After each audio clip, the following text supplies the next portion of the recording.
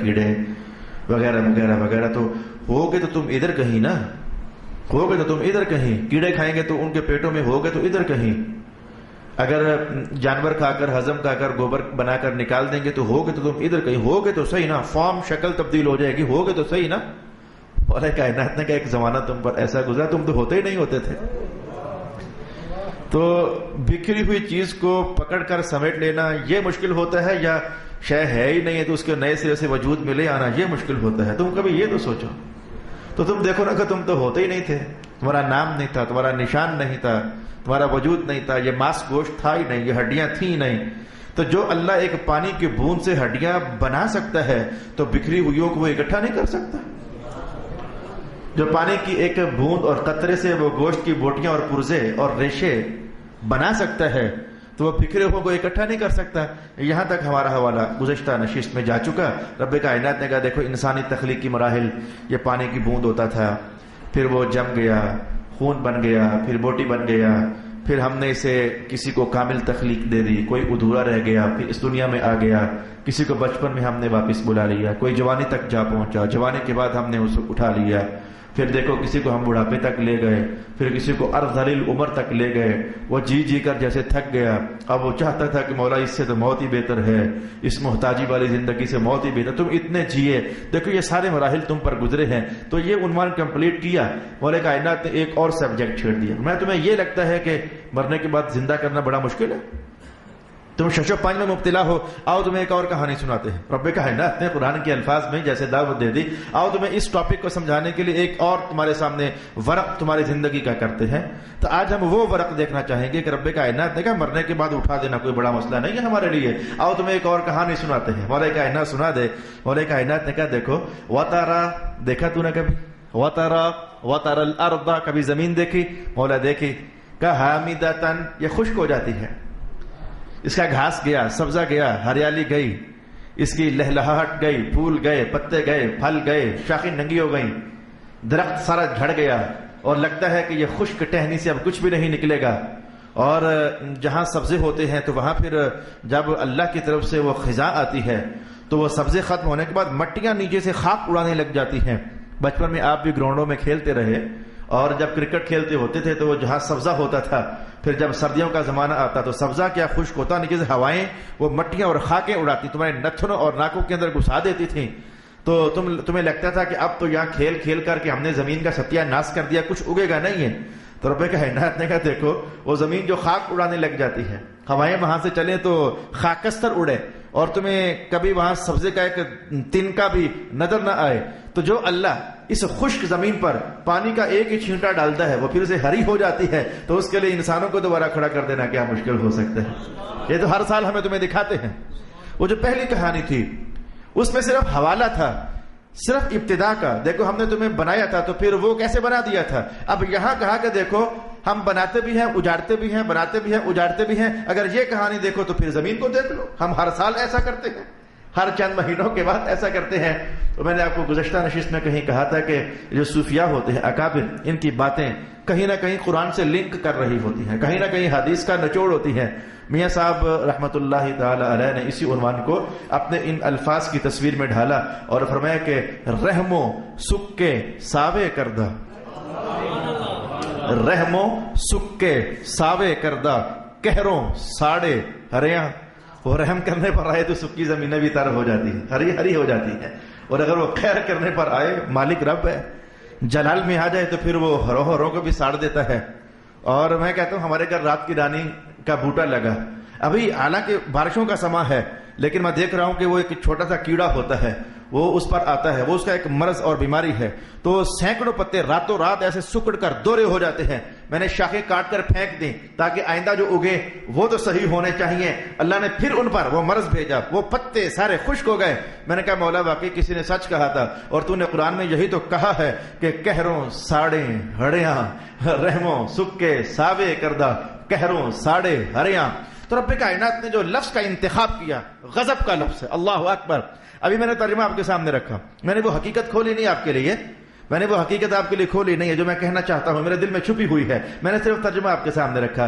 میں نے ترجمہ کرتے ہوئے یہ کہہ دیا کہ اللہ خشک زمینوں کو پھر سے ہرا کر دیتا ہے، لیکن خشک زمین ہونا اور شے ہے۔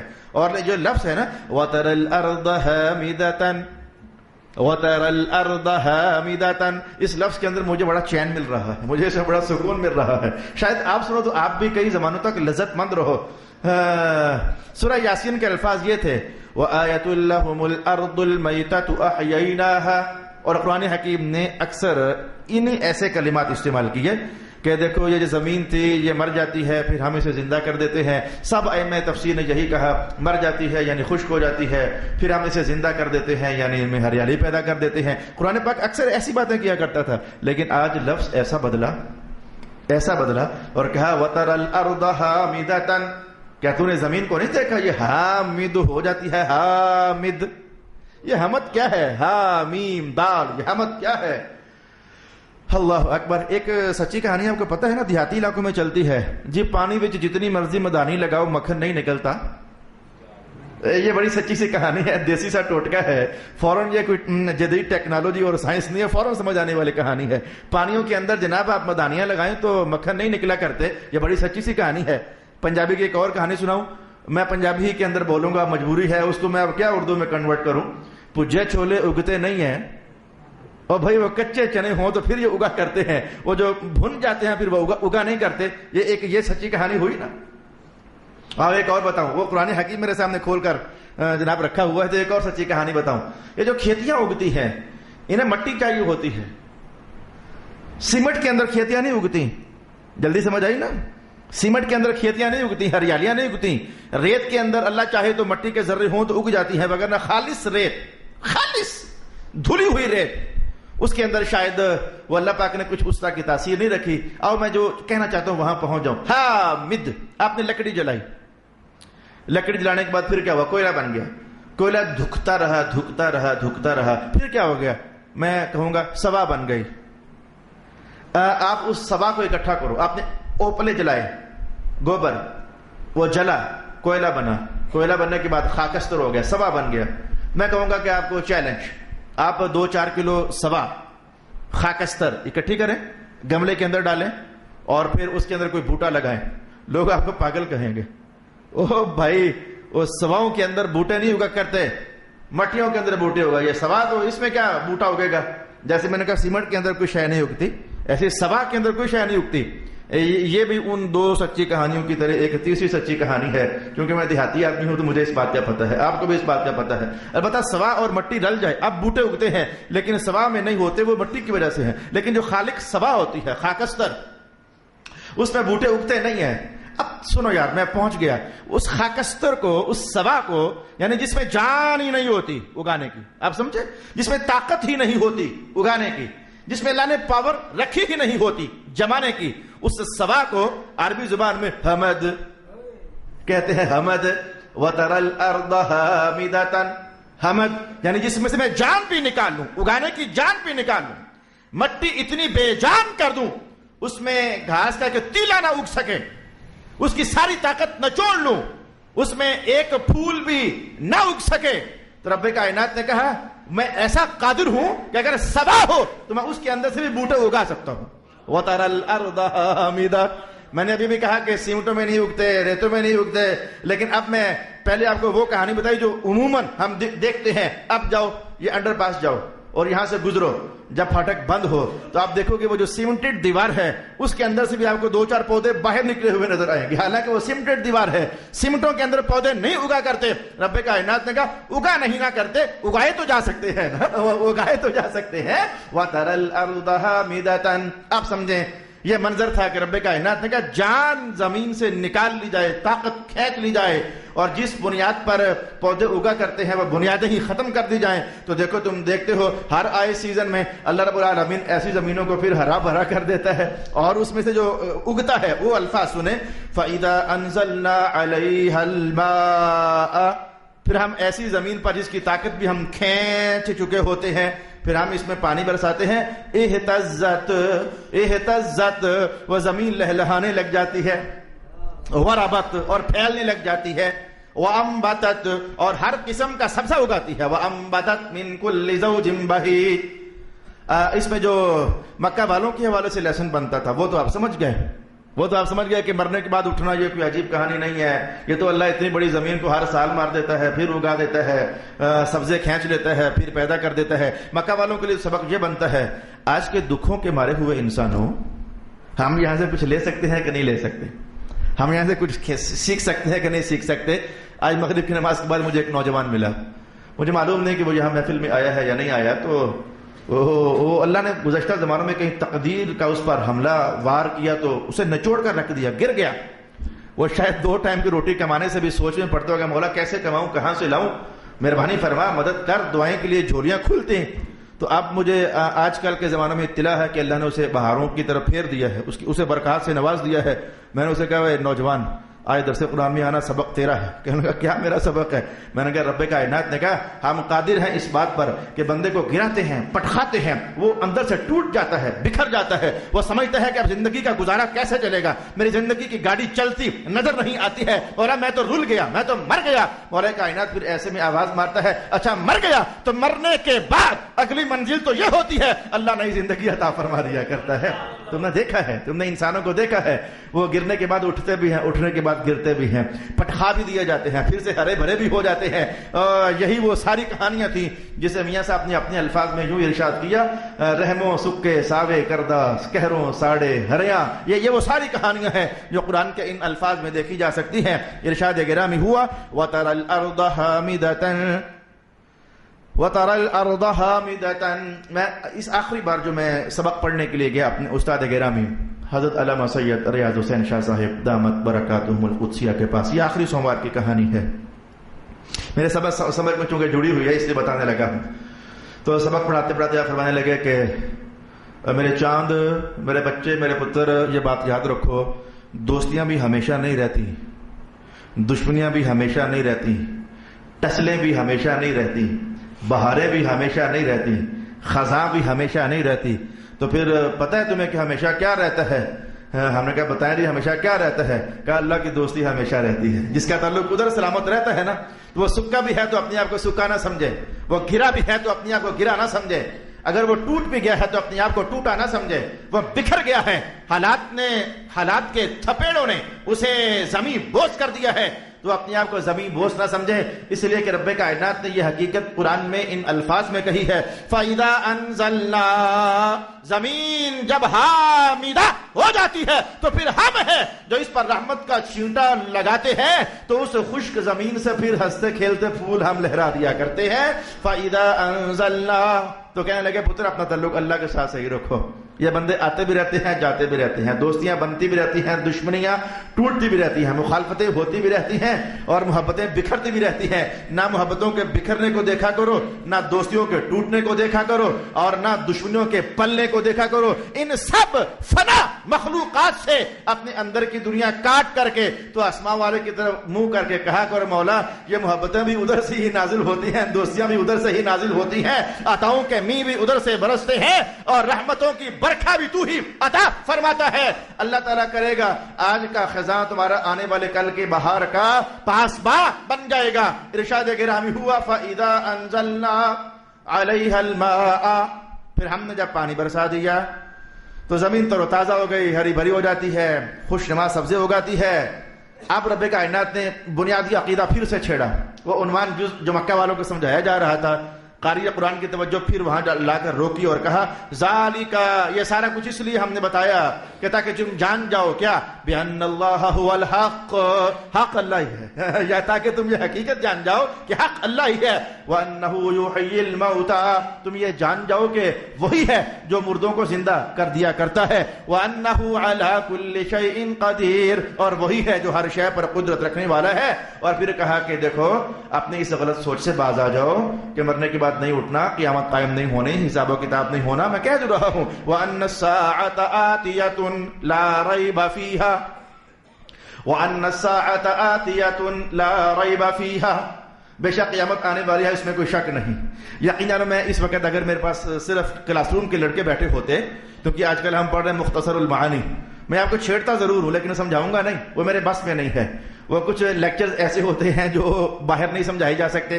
رب کائنات نے کہا قیامت آئے گی، اس میں کوئی شک نہیں ہے، مکہ والے شک کر رہے تھے، تو قرآن کا یہ کہنا کس کھاتے کیا کہ اس میں کوئی شک نہیں ہے؟ وہ شک تو ہو رہا ہے، وہ انکار میں تو پڑے ہوئے ہیں۔ رب کائنات نے کہا کوئی شک نہیں ہے۔ یہ ہے وہ جو علماء نے ابھی حال ہی میں علامہ تفتزانی کی ہاں پڑھا، میں علماء کو اشارہ کرنے لگا ہوں کہ بعض اوقات قرآن حکیم کی یہ عادت ہے کہ وہ منکر کو غیر منکر کے درجے میں اتارتا ہے، اور اس کی وجہ یہ ہوتی ہے کہ اس منکر کے پاس اردا گرد کے ماحول میں ایسے دلائل ہوتے ہیں کہ اگر ان میں سچی نظر سے غور و فکر کر لیا جائے تو انکار باقی رہتا نہیں ہے۔ تو قرآن حکیم ایسا کرتا رہتا ہے، حدیث پاک میں ایسے بلاغت کے انداز ملتے رہتے ہیں کہ شک ہو رہا ہے لیکن قرآن کا شک ہے ہی نہیں ہے۔ مانا یہ تھا کہ تمہیں جو شک پڑا ہوا ہے نا، تم نے جاگتی نظر سے مشاہد دیکھے نہیں ہیں، تم نے کھلی نظر سے دلائل میں غور کیا نہیں ہے، تم نے دل کی سچائی کے ساتھ موازنہ کیا نہیں ہے۔ اگر کہیں تم تلاش کی نظر سے اور جستجو کی نظر سے اپنے اردا گرد کے ماحول میں نظر ڈال لیتے نا، تو تمہارے اندر کے شک خود ہی مر جاتے اور تم کہنے لگ جاتے اولا جو تھوڑی دیر پہلے شک بنا ہوا تھا اب تو وہ یقین میں تبدیل ہو چکا ہے کہ مارنے والا بھی تو ہے، مرنے کے بعد زندگی دینے والا بھی تو ہے۔ میں پھر وہ جملہ دہراؤں گا اور کئی بار زندگی میں کئی بار دہرانا پڑے گا، مجبوریاں ہیں۔ حضرت مولا مشکل کشا علیہ المرتضیٰ کیا فرمایا کرتے تھے؟ جب ایک سفر کے موقع پر آپ نے دیکھا تو بولا، آپ نے فرمایا کہ دیکھو لگتا ہے کہ یہاں سے بکری گزری ہے، یہاں سے لگتا ہے کہ اونٹ گزرا ہے، یہاں سے لگتا ہے گھوڑا گزرا ہے۔ تو کسی نے پوچھا یہ آپ کو کیسے لگتا ہے؟ کہا مینگنیاں دیکھو تو بکری سمجھ نہیں آتی ہے، اور گھوڑے کی لید دیکھو تو گھوڑا سمجھ نہیں آتا ہے، اور اونٹ کے وہ لید کے ٹکڑے دیکھو تو اونٹ سمجھ نہیں آتا ہے۔ پھر آپ اس موقع پر سوچ کو مہمیز لگاتے اور فرماتے اگر مینگنیاں دیکھنے سے بکری کی یاد آ سکتی ہے تو اتنی بڑی کائنات دیکھ کر خدا یاد نہیں آتا ہے؟ بھلا کوئی تو ہے نا جو بنانے والا ہے، کوئی تو ہے نا جو بنانے والا ہے۔ تو میں نے کہا کہ قرآن حکیم نے کہا مکہ والوں تم نے آج تک صحیح تلاش کیا نہیں ہے، اگر تم صحیح تلاش کر لیتے نا تو تمہارے وجود کے اندر ہم نے ہزاروں دلائل پیدا فرمائے ہوئے ہیں کہ جن کو دیکھ کر تمہارا شک نہ رہتا، ایمان میں تبدیل ہو جاتا۔ وَأَنَّ السَّاعَةَ آتِيَةٌ لَا رَيْبَ فِيهَا، بے شک قیامت آنے والی ہے، اس میں کوئی شک نہیں۔ وَأَنَّ اللَّهَ يَبْعَثُ مَن فِي الْقُبُورِ، لو بھی اوکھی بات آ گئی، اوکھی بات آ گئی، سمجھنے کے لائق بات آ گئی۔ رب کائنات نے کہا جو بھی قبروں میں ہیں انہیں ہم اٹھائیں گے۔ یوں لگا کہ جو قبروں میں ہیں انہیں اٹھائیں گے، تو سارے انسان قبروں میں تھوڑے جاتے ہیں، میں جو قبر والے ہیں انہیں تو ہم اٹھائیں گے۔ یہ بات سمجھنے والی ہوئی۔ آپ نے ایکسیڈنٹ ہوتے دیتے ہیں، بندوں کو جلتے دیکھا ہے، ان کے پرزے نہیں ملتے، مچھلیاں کھا جاتی ہیں، سمندر کے جانور انہیں ہڑپ کر جاتے ہیں، اور جنگلوں کے شیر انہیں حملہ کر کے تو نوچ لیتے ہیں، کھا کر پھینک دیتے ہیں، اور وہ لید بن کر سوا بن کر پتہ نہیں کدھر کدھر گھومتے رہتے ہیں، وہ قبر میں تھوڑا جاتے ہیں۔ لیکن رب کائنات نے کہا جو قبروں والے ہیں ہم انہیں اٹھائیں گے۔ اس کا مطلب یہ ہوا کہ وہ جو جنگلات میں شیر کھا گئے، چیتے کھا گئے، تو انہیں نہیں اٹھانا۔ وہ جو سمندروں کے اندر مر گئے تو ہلاک ہو گئے تو مچھلیاں کھا گئیں تو کیا انہیں نہیں اٹھانا؟ رب کائنات نے کہا قبروں والوں کو ہم اٹھائیں گے. اچھا جی، تو پھر کیا وہ جو آگ میں جل گئے ہندوؤں نے اپنی لاشیں جلا دیں اور گنگا کے اندر بہا دیں تو وہ قبروں میں تو نہیں گئے، تو کیا انہیں نہیں اٹھانا؟ اٹھانا تو ہے. اسے پھر ہم کیسے سمجھیں گے؟ اسے پھر ہم کیسے سمجھیں گے؟ میرے محترم، ایک طریقہ ہے علماء کا اور ایک طریقہ ہے ہم پبلک کا. ہم دونوں انداز میں بات کو سمجھ لیتے ہیں.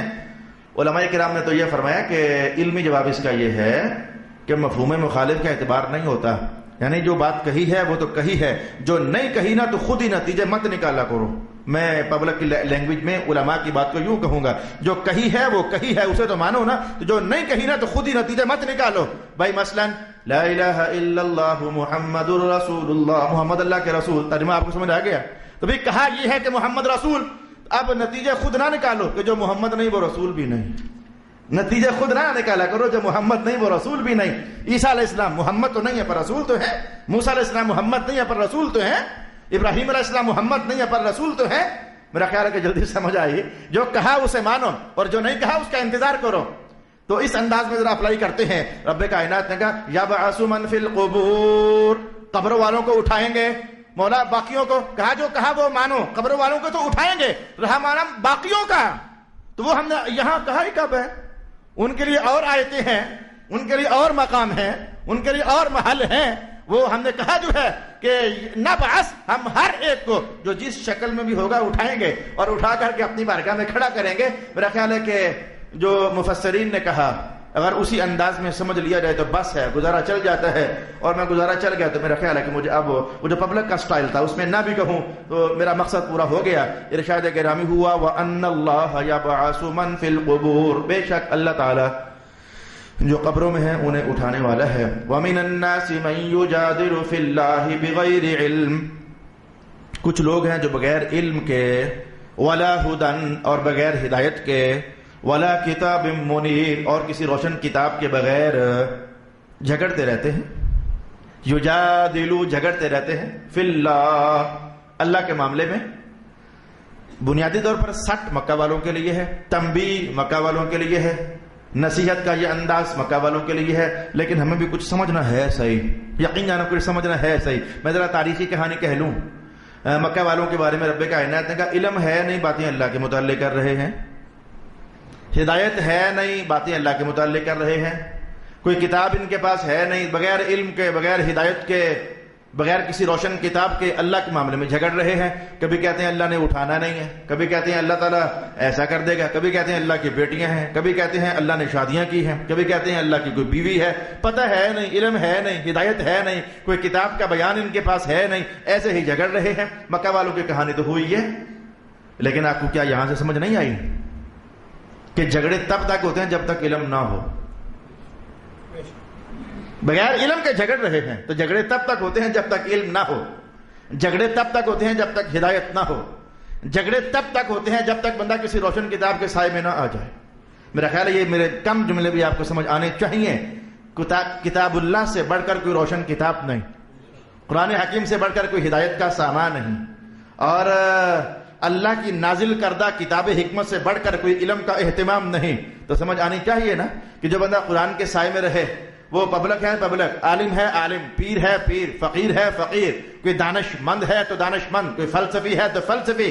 قرآن حکیم نے کہا جھگڑے ہوتے ہی تب تک ہیں جب تک کسی کتاب کی جاگ نہیں لگ جاتی ہے. جب کوئی شخص اپنا دامن پسار کر مصطفیٰ کریم کے قرآن کے سامنے بیٹھ جاتا ہے، اللہ اسے وسعت ظرف ایسی کر دیتا ہے کہ گالیاں نکالنے والے گالیاں نکالتے رہتے ہیں، مخالفتیں کرنے والے مخالفتیں کرتے رہتے ہیں، پروپیگیٹ کرنے والے پروپیگنڈا کرتے رہتے ہیں، برا کہنے والے برا کہتے رہتے ہیں، لان تان کرنے والے لان تان کرتے رہتے ہیں. وہ اپنی مست زندگی میں محو ہوتا ہے. وہ کہتا ہے کہنے والوں تمہیں جو ہو سکتا ہے کہہ لو، تم جتنا برا بول سکتے ہو بول لو، تمہاری اپنی خبر ہے. تمہارا آج کا برا بولنا قیامت والا دن تمہاری نمازیں میرے کھاتے میں جمع کروا رہا ہے، میرے گناہ اٹھا کر تمہارے پلے ڈال رہا ہے، تم سے جو ہوتا ہے کر لو، تمہاری منزل یہ بنی ہوئی ہے، لیکن ہم جھگڑیں گے نہیں، ہم تمہارے خلاف بولیں گے نہیں۔ اس لیے کہ قرآن نے کہہ دیا تھا جہاں علم کی روشنیاں آ جاتی ہیں جھگڑے ختم ہو جایا کرتے ہیں، پھر لڑائیاں ختم ہو جایا کرتی ہیں، پھر محراب سے لڑا نہیں کرتا، پھر ممبر سے لڑا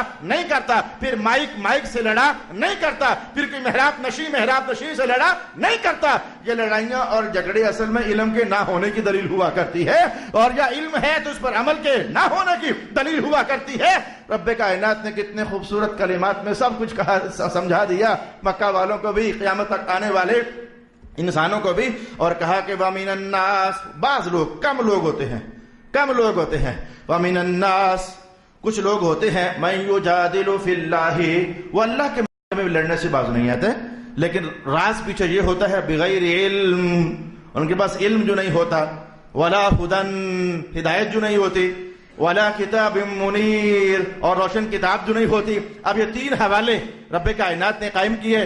اگر کوئی قاری قرآن یا قرآن کی آواز سننے والا کیا ہی لے، پوچھ لے، اور اچھا پھر علم نہیں ہے تبھی جھگڑے ہیں، اگر علم لینا ہے تو کیا کرے، پھر ہدایت لینی ہے تو کیا کرے، پھر کتابیں روشنی کے سائے لینے ہیں تو کیا کرے، پھر والے کائنات نے ان تینوں جملوں کا مرکز جیسے محمد مصطفیٰ کو بنا دیا، کہا علم نہیں ہے تو دربار محمد پہ آ جاؤ، ہدایت نہیں ہے تو دربار محمد پہ آ جاؤ، اور اگر کسی کتاب کی روشنیاں چاہیے تو ہم نے قرآن جیسی سونی کتاب بھی مصطفیٰ کریم کو عطا فرمائی ہوئی ہے۔ بغیر علم ولا ہدن ولا کتاب منیر ثانی عطفہ، اللہ اکبر، سب سے مؤثر کلام، سب سے مؤثر زبان، سب سے مؤثر شخصیت، سب سے حسن اخلاق کا پیکر، مجسمہ کرم، مجسمہ عطا، مصطفیٰ کریم علیہ السلام۔ لیکن قرآن نے کہا وہاں بھی ایسا ہو گیا تھا، کیسا؟ وہاں بھی ایسا ہو گیا تھا، کیسا؟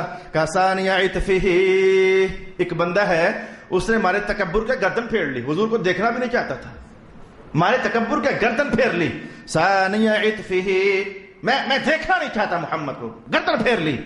اور صرف اتنا ہی نہیں، لیضل عن سبیلہ، اور اگر کوئی اور بھی رغبت کرتا تھا رسول اللہ کی طرف تو گردن پھیر کر اسے بھی روکتا، نہ دیکھ ادھر، مت سن کلام، مت بیٹھ محمد کے پاس، یہ بندہ ٹھیک نہیں ہے۔ ثانی عطفہ لیضل عن سبیل اللہ، الفاظ کا وزن، روکتا، مت جا محمد کے پاس۔ مولا یہ کیا کر رہے ہیں؟ کہا یہ اللہ کے راستے سے روک رہے ہیں۔ مولا نہیں ہے تو محمد کے پاس جانے سے روک رہے ہیں۔ کہا محمد اللہ کا راستہ ہی تو ہے، محمد اللہ کا راستہ ہی تو ہے، اگر خدا تک رسائی چاہتے ہو تو تم میں اتنی تاب کہاں ہے، تم میں اتنی ہمت کہاں ہے، تم میں اتنی طاقت کہاں ہے؟ ہم نے اپنے انوار تمہیں دینے کے لیے اپنا سونا پیارا محمد تمہیں بٹھا دیا ہوا ہے، جو ہم تک رسائی کرے گا، جو ہمارا فیض چاہے گا، جو ہم سے رحمتوں کا طلبگار ہوگا، اسے ڈائریکٹ نہیں آنا ہوگا، فی سبیل اللہ، اسے مصطفیٰ کی راہوں سے ہو کر آنا ہوگا، اسے مصطفیٰ کریم علیہ السلام کے وجود اقدس کے وسیلے سے ہم تک پہنچنا ہوگا۔ ثانی عطفہ لیضل عن سبیل اللہ، گردن مروڑ کر باتیں کرتا ہے، لوگ روکتا ہے لوگوں کو۔ میں تفسیر کا ابو جہل مراد ہے، میں تفسیر کا ابو جہل مراد ہے، تکبر کے مارے گردن اس کی اکڑی رہتی، گھماتا رہتا منہ، اور جہاں اس کے موقع ملتا کہتا نہ نہ نہ، محمد ٹھیک نہیں، محمد ٹھیک نہیں، مصطفیٰ کے پاس نہ جانا۔ رسول پاک علیہ السلام نے بھی کیا اعلان کیا؟ رسول پاک علیہ السلام نے بھی کیا اعلان کیا؟ فرمایا تم میں سے جو شخص جتنا مجھ سے زیادہ قریب ہوگا، قیامت تک اعلان کر دیا، تم میں سے جو شخص جتنا مجھ سے زیادہ قریب ہوگا، تو میرے ساتھ تو ذرا بڑے پیمانے پر ایسا ہوتا رہا نا، تو اس کے ساتھ چھوٹے پیمانے پر ایسا ہوتا رہے گا۔ میرے ساتھ تو بڑے پیمانے پر ایسا ہوتا رہا، اس کے ساتھ مشکلوں کی رسیاں انہیں جکڑتی رہیں گی، لیکن اس کے درجے میں رہتے ہوئے جس کا دین میں مرتبہ جتنا زیادہ، جتنا قرب مصطفیٰ کریم سے جس کا زیادہ، وہ اپنے آپ کو ذرا آزمائشوں کے لیے تیار کر لے۔ ایک حدیث پڑھتا ہوتا تھا لیکن ترجمہ سمجھ آتا تھا، لیکن ایک ہوتا ترجمے کا سمجھ آنا، ایک ہوتا بات دل کا اترنا۔ جیسے ہم کہتے ہیں یار اج گل سمجھ آئی ہے، حالانکہ وہ سمجھا پہلے بھی ہوتا ہے، تو جملہ بولتے ہو نہیں یار اج سمجھ آئی ہے، وہ بات سنی پہلے ہوتی ہے، کہتا آج سمجھ آئی ہے، مانا یہ کہ پہلے سنی تھی، کوئی ذہن نے قبول بھی کیا تھا لیکن چس آج آئی ہے، مزہ آج آیا ہے۔ وہ شاید بندہ پاس سے گزرتا ہے، وہ کدھر گئے ظہیر صاحب ہوتے تو شعر پڑھتے، دکھیے دی گل دکھیا جانے سکھیے نو کی خبراں، میاں صاحب نے یہ بات کہی ہے نا، دکھیے دی گل دکھیا جانے سکھیے نو کی خبراں، بھائی کسی اور کا درد سمجھنا ہو تو اس درد سے گزرنا پڑتا ہے، پھر لگتا ہے پتا کہ یہ درد ہوتا کیا ہے. تو میں کچھ اس طرح کی کہانی قرآن حکیم نے ان الفاظ میں ارشاد فرمائی لیضل عن سبیل اللہ. تو میں کہتا ہے کہ حدیث میں نے پڑھی ہوئی تھی لیکن نہیں سمجھ آتی تھی، ترجمہ سمجھ آتا تھا لیکن وہ جسے کہتے ہیں آج سمجھ آئی ہے وہ بات نہیں بن رہی تھی. وہ یہ تھی کہ قیامت والے دن جب اہل جنت جنت میں جائیں گے تو جنت والوں کا حوریں استقبال کریں گی تو آپس میں باتیں کریں گی، ہٹو نہیں اسے آنے دو، ہمارے پاس یہ دنیا سے تھکا ہارا آیا ہے، دنیا سے تھکا ہارا آیا ہے. میں کہتا ہوں تھکے ہارے ہونے کا مطلب کیا ہے؟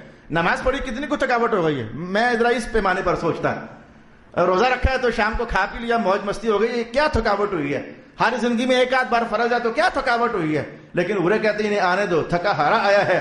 مجھے وہ اب سمجھ آتی ہے، آج سمجھ آتی ہے کہ رسول پاک علیہ السلام نے فرمایا تھکاوٹ صرف نماز کی نہیں ہوتی، تھکاوٹ صرف روزے کی نہیں ہوتی، تھکاوٹ صرف حج کرنے کی نہیں ہوتی. یہ دیکھو نا میں محمد حضور فرمائے میں کہ نبیوں کی دنیا میں سب سے زیادہ مجھے ستایا گیا ہے، مجھے میرے اپنوں نے ستایا ہے، میرے اپنوں نے مخالفت کی ہے، پٹھے ٹوٹ جاتے ہیں، اعصاب کام کرنا چھوڑ دیتے ہیں اور بندہ ٹینشن لے کر کے ادھا ویسے ہی بوڑھا ہو جاتے ہیں. میں نے کہا اچھا حدیث کا یہ معنی ہے کہ جو میرے جتنا قریب ہوگا مصائب کا اتنا زیادہ ہجوم ہوگا، جتنا مصائب کا ہجوم ہوگا بندہ ذہنی طور پر اتنا زیادہ تھک جائے گا. تو حوریں یہ کہہ رہی ہوتی ہیں ہٹو نہیں، تھکا ہوا آیا ہے، ذرا آرام تو کر لینے دو. ارشاد گرامی ہوا ثانی عطفہ لیضل عن سبیل اللہ. لیکن اب ایسے بندے کی سزا سنیں جو تکبر کرتا ہے مذہب کے معاملے میں تکبر کرتا ہے اور لوگوں کو مذہب کے قریب ہونے سے روکتا ہے. عنوان تو رسول اللہ کا تھا نا، اب ہم اپنے ماحول میں سمجھیں جو مذہب کے معاملے میں تکبر کرتا ہے اور لوگوں کو مذہب سے قریب ہونے سے روکتا ہے. رب کائنات نے کہا 2-4 دن گزریں گے نا پھر کیا ہوگا؟ لہو فی الدنیا خزی، ایسا بندہ دنیا میں ذلیل تو ہوگا. لہو فی الدنیا خزی، اس بندے کے لیے دنیا میں خزی ہے، ذلت ہے، رسوائی. وَنُذِيقُهُ يَوْمَ الْقِيَامَةِ عَذَابَ الْحَرِيقِ، اور ذرا اسے ہمارے پاس آنے دو، ہم اسے گرما گرم مزہ چکھائیں گے. عذاب الحریق، وہ کیا وہ لہجوں میں اتر کر قرآن نے سمجھایا. ہم کہتے ہیں گرما گرم باتیں، گرما گرم انداز، گرما گرم گفتگو.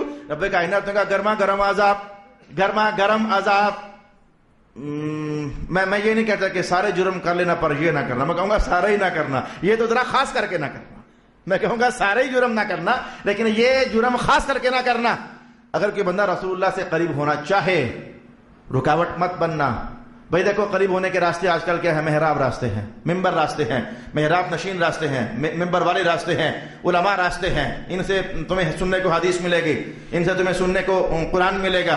تو انسانوں کے اندر دشمنیاں پلتی رہتی ہیں، محبتیں چلتی رہتی ہیں.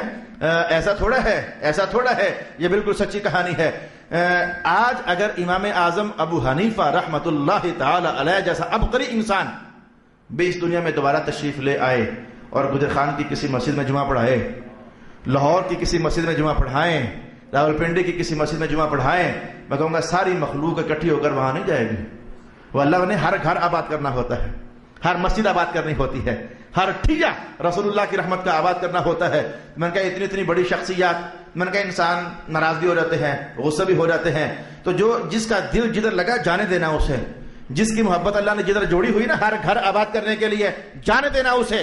تمہارا اس مولوی سے اختلاف ہو جائے، وہ ادھر نہ جانا، اس کے ساتھ اختلاف ہو جائے، وہ ادھر نہ جانا، تو تم لوگوں کو روکنے والے بن جاؤ گے.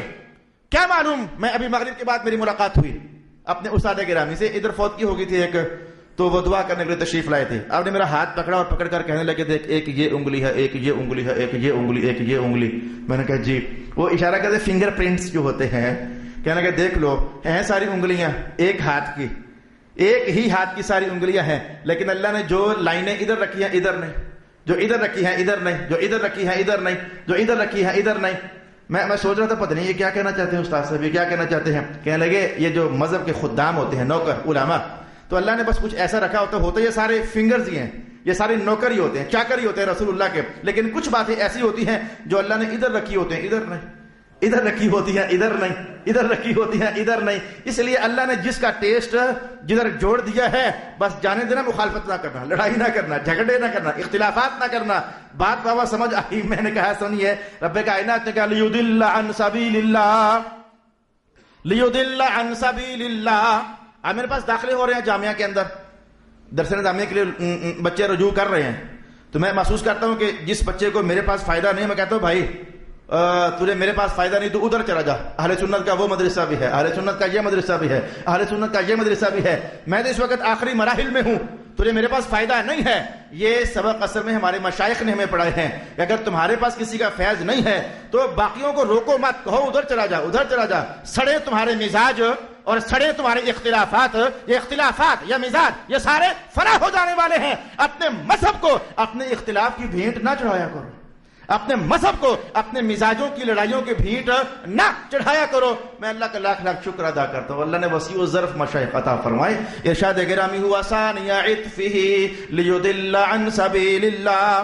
وہ تکبر کے مارے گردن موڑتے ہیں، ایک شخص ہے گردن موڑتا ہے اور اللہ کے راستے سے روکتا ہے، اس کے لیے دنیا میں ذلت، اس کے لیے دنیا میں ذلت اور آخرت میں گرما گرم عذاب. ذالک بما قدمت یداک. جب آخرت میں گرما گرم عذاب ہوئے گا وہ روئے گا، چیخے گا، پٹے گا. ہم کہیں گے تو نے بھیجا ہی یہ تھا، بما قدمت یداک، تو نے بھیجا ہی یہ تھا. اب وہ حدیث سمجھ آئی، الدنیا مزرعۃ الآخرہ. یہ دنیا آخرت کی کھیتی ہے، جو ادھر بیج بو دو گے اسی کا پھل اللہ تمہارے سامنے لائے گا. کڑوے بیج بوو گے کڑوے ہی پھل سامنے آئیں گے، میٹھے اور رسیلے بیج بوو گے اللہ میٹھے اور رسیلے پھل ہی عطا فرمائے گا. وَأَنَّ اللَّهَ لَيْسَ بِظَلَّامٍ لِّلْعَبِيدِ. اللہ ظلم تو نہیں کرتا، جو تم نے بھیجا وہی تمہیں عطا فرما رہا ہے. وَمِنَ النَّاسِ مَن يَعْبُدُ اللَّهَ عَلَىٰ حَرْفٍ. بس اب بات جلدی سمجھ آنے والے عنوان سمٹ گیا، مختصر ہو گیا. جو آیات بینات تلاوت ہوئی انہیں ہم سمیٹ لیں. میں ایک بندہ ایسا بھی ہے پورا گروپ، ایک گروپ ایسا بھی ہے بندوں کا جو اللہ کی عبادت کرتا ہے پر ایک کنارے لگ کر. یہ بڑا دلچسپ بیان ہے قرآن کا. علی حرف، یہ حرف کا معنی کنارہ ہوتا ہے، حرف ایک طرف، حرف کا معنی ایک طرف، حرف کا معنی ایک کنارہ. یہ نحو پڑھنے والے صرف پڑھنے والے پڑھتے ہیں الکلمۃ علی ثلاثۃ اقسام، اسم و فعل و حرف. یہ حرف ایک ہوتا ہے اسم، ایک ہوتا ہے فعل، ایک ہوتا ہے حرف. وہاں یہ بحث چلتی ہے حرف کو حرف کیوں کہتے ہیں جی، وہاں پہ وہ مناسبتیں بیان ہوتی ہیں. حرف کو حرف اس لیے کہتے ہیں اور اس لیے کہتے ہیں اور اس لیے کہتے ہیں. اب یہاں میں کیسے بیان کروں، وہ ایک طرف ہے تو اسے ایک طرف ہی رہنے دیتے ہیں. وہ کلاس روم کا حصہ ہے کہ حرف کو حرف کیوں کہتے ہیں جی، اسم کو اسم کیوں کہتے ہیں جی، فعل کو فعل کیوں کہتے ہیں. اچھا تو کہا کہ وہ بندہ ایک حرف پر کھڑا ہو کر عبادت کرتا ہے، ایک کنارے پر لگا ہوا عبادت کر رہا ہے. امام فخر الدین رازی کہتے ہیں اصل میں یہ کچھ منافقوں کی کہانی ہے، یہ اصل میں کچھ منافقوں کی کہانی ہے. وہ نہ مسلمانوں کی جماعت سے بھی ایک طرف ہو کر رہتے اور کافروں کی جماعت سے بھی ایک طرف ہو کر رہتے. وہ چاہتے یہ تھے کہ ہم اندر ادھر نہ گھس جائیں، کہیں یہ سمجھیں کہ یہ مسلمان ہی تو نہیں ہو گئے، اور ہم کافروں کے اندر بھی خالص گھس نہ جائیں کہ کہیں مسلمان یہ سمجھیں کہ کہیں کافر ہی تو نہیں ہو گئے. وہ ادھر سے بھی ایک طرف رہتے، ادھر سے بھی ایک طرف رہتے. پھر مولا کائنات نے کہا فَإِنْ أَصَابَهُ خَيْرٌ اطْمَأَنَّ بِهِ. اگر ادھر خیر نظر آتی تو ادھر داخل ہو جاتے، ہم تو تمہارے ساتھ تھے. اور اگر کہیں اپنی خیال میں بھلائی ادھر نظر آتی تو ادھر گھس جاتے. اوے ہم تو تمہارے ساتھ تھے، تم نے کبھی ہمیں ادھر گھسے دیکھا ہے؟ ہم تو ویسے ہی ایک پاسے پاسے رہتے تھے.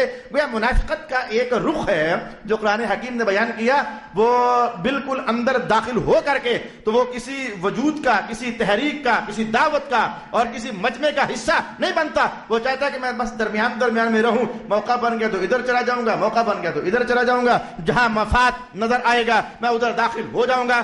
آج کی اس انسانی بستی میں ایسے لوگ ہیں، لڑائیاں کرواتے ہیں، جھگڑے کرواتے ہیں، علماء کے، پبلک کے، آپس میں رشتہ داروں کے. وہ بس درمیان رہتے ہیں. تھوڑا کو ادھر مل لیا، تھوڑا کو ادھر مل لیا، تھوڑی کی بات ادھر کر دی، تھوڑی کی بات ادھر کر دی. جہاں فائدہ نظر آ گیا چوری چپ کے اندر گھس گئے، فائدہ کما کر پھر کنارے پر آ گئے. یہ منافقوں کی تصویر قرآن نے اپنے انداز میں کہی وَمِنَ النَّاسِ مَن يَعْبُدُ اللَّهَ عَلَىٰ حَرْفٍ. اور کوئی شخص ایک کنارے پر کھڑا ہو کر اللہ کی عبادت کرتا ہے، پر اگر اسے کوئی بھلائی مل جائے تو مطمئن ہو جاتا ہے، اور اگر کوئی آزمائش آئے تو منہ کے بل گر جاتا ہے. خسرت دنیا والآخرہ. ایسا دوہرا بندہ، ایسا منافق خسرت انسان، رب کائنات نے کہا یہ دنیا میں بھی ذلیل ہوتا ہے، آخرت میں بھی ذلیل ہوتا ہے، نقصان اٹھاتا ہے. اس لیے کہ منافقت ایک ایسی کہانی ہے جو چھپ نہیں سکتی، کہیں نہ کہیں راز کھل جاتا ہے. جھوٹ کو دنیا میں کسی نہ کسی دن کھلنا ہے، سچ کو بھی دنیا میں رہتے ہوئے کسی نہ کسی دن آشکارا ہونا ہے. دنیا میں نہ تو ہمیشہ مرتے دم تک جھوٹ کبھی چھپ سکا ہے، اور نہ سچ کبھی چھپ سکا ہے. سچ کو بھی ظاہر ہونا ہوتا ہے اور جھوٹ کو بھی ظاہر ہونا ہوتا ہے. کہا جو منافق ہوتا ہے نا، منافق وہ دنیا کے اندر بھی نقصان اٹھاتا ہے اور آخرت کے اندر بھی. ذالک هو الخسران المبین، یہ کھلا نقصان ہے. یدعو من دون اللہ ما لا یضرہ وما لا ینفعہ. یہ مکہ والے ایسوں کی عبادت کرتے ہیں جو نہ نفع دے سکتے ہیں نہ نقصان. ذالک هو الضلال البعید، یہ کھلی گمراہی ہے. میں آپ کو محسوس ہوا جلدی سے بول رہا ہوں. ایک کہانی ہے، آپ کی توجہ روکنا چاہتا ہوں. سنا بھی آپ نے یہ مکہ والے جن کی عبادت کرتے ہیں، لات منات عزا، یہ نہ نفع دے سکتے ہیں نہ نقصان. سنا آپ نے؟ ما لا یضرہ وما لا ینفع. اور یار مسلک کی کہانی نہیں، وہ میں کئی بار کہہ چکا ہوں، وہ کئی بار. آج کوئی اور یہ بت نہ نفع دیتے ہیں نہ نقصان. سنا آپ نے؟ بغیر استاد کے علم ملتے نہیں ہیں. یہ جو اکابر ہیں یہ ہمارے استاد ہیں، رازی ہمارے استاد ہیں، وہ کئی واسطوں سے ہی صحیح. قرطبی ہمارے استاد ہیں، ابن عاشور ہمارے استاد ہیں. یہ ان کے بغیر علم ملتے نہیں ہیں. میں جان کے رکا ہوں، وہ بات آپ کے سامنے چھیڑ نہیں رہا جو چھیڑنا چاہتا ہوں. کہا یہ بت نقصان نہیں دیتے نفع نہیں دیتے، تو دونوں ہی کام نہیں کرتے. نفع بھی نہیں دیتے، نقصان بھی پھر نہیں دیتے. قرآن کیا جو رہا ہے، ما لا یضر، نفع نہیں دیتے بت، وما لا ينفع، نقصان بھی نہیں دیتے نفع بھی نہیں دیتے. آپ سمجھ اگلی آیت سمجھو. يدعو لمن ضره اقرب من نفعه. اور یہ دیکھو ایسے کو بلا رہے ہیں کہ جن کا نقصان دینا نفع دینے سے زیادہ قریب ہے. یہ بتوں کے سامنے جھک رہے ہیں اور یہ بت نفع کی بجائے نقصان دینے میں زیادہ قریب ہیں. یعنی نقصان بھی دیتے ہیں نفع بھی دیتے ہیں، لیکن نفع دیر سے پہنچتا ہے، نقصان جلدی پہنچتا ہے. یہ ہے کہانی سمجھنے والی. ابھی پچھلی لائن میں کہا نہ یہ نفع دیتے ہیں نہ نقصان، اور ابھی کہا کہ نہیں جی ان کا یہ نفع بھی دیتے ہیں نقصان بھی، لیکن نقصان ذرا دیر سے پہنچتا ہے، نفع ذرا دیر سے پہنچ سکتا ہے اور نقصان ذرا جلدی. اقرب من نفعہ، ان کا نقصان دینا نفع دینے سے جلدی ہے، قریب ہے. تو پھر نتیجہ کیا ہوا؟ یہ نفع دیتے ہیں کہ نہیں دیتے، نقصان دیتے ہیں کہ نہیں دیتے. یہ ہے وہ کہانی جو ہم نے اگلی نشست میں سیکھنی ہے.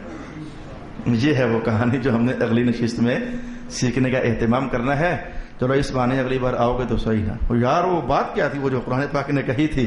ایک ہی لائن میں کہا کہ یہ بت نہ نفع دیتے ہیں نہ نقصان، اور اگلی آیت میں کہہ دیا ہاں ان کا جو نقصان دینا ہے نا وہ ذرا نفع دینے کی بنسبت زیادہ قریب ہے. مطلب کہ نقصان دیتے ہیں. میں نے پھر جان بوجھ کر بولا تاکہ آپ کو ستاؤں، آپ کو بے قرار کروں اور خفیہ آپ کو آئندہ نشست میں آنے کی دعوت دوں. یہ راز ہم اگلی نشست میں دیکھیں گے کہ ایک بار کہا یہ بت نفع بھی نہیں دیتے نقصان بھی نہیں دیتے، اور فساد شاید ہی کہہ دیا دیتے ہیں پر. یہ دیتے ہیں پر یہ جملے میں فی الحال آپ کو ایسے جان بوجھ کر کہہ رہا ہوں. ان کا جو نقصان دینا ہے نا یہ ذرا قریب ہے، ان کے نفع دینے کی بنسبت ان کا جو نقصان دینا ہے نا یہ ذرا قریب ہے. تو نقصان دیتے ہیں تبھی تو قریب ہے کہا نا. اگر نقصان دیتے ہی نہ ہوتے تو پھر یہ جملہ بولنے کا فائدہ نہیں تھا. لو بھی یہ ہے سبق ہمارا اگلی نشست کا انشاءاللہ العزیز. آج اس کو نہ چھیڑنے کی ایک وجہ بھی ہے، آج اس کو نہ چھیڑنے کی ایک وجہ بھی ہے.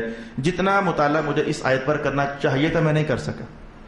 اور میں نے پہلے کہا نا ایک فوتگی ہو گئی تھی تو میرے استاد صاحب تشریف لائے ہوئے تھے. میرا مغرب سے لے کر بلکہ مغرب سے 3:30 سے لے کر تو عشاء تک کا ٹائم ادھر کھپ گیا. تو مغرب کا میرا کچھ ابھی اور باقی ہوتا ہے جو میں نے پڑھنا ہوتا ہے. میرا 1.5-2 گھنٹے چونکہ ادھر استعمال ہو گئے تو اس آیت کی مجھے ابھی کچھ اور پڑھنا بھی ہے.